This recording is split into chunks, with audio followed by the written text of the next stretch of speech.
Warrior yoga yung daily routine natin. Nasa 33 poses to. Ito yung ginagawa natin daily. Every morning pagkagising natin, magbe-breath work muna tayo in meditation din. Pagkatapos noon magpo-proceed na tayo sa yoga.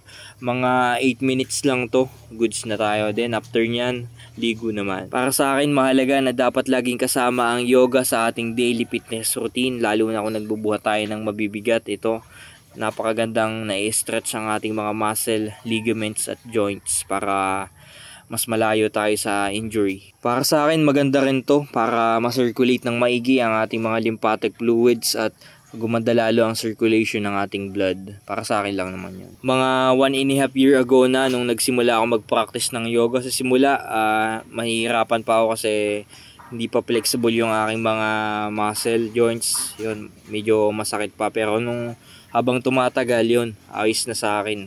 Easy na lang.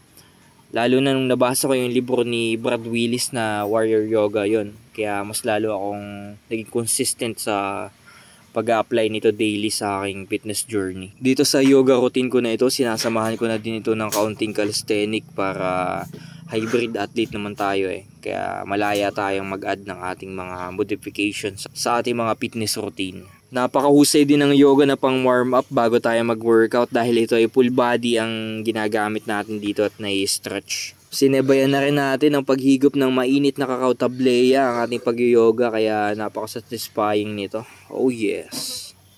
Let's go. Ayan. Mag-ano naman tayo, stretch tayo ng ating hamstring at back.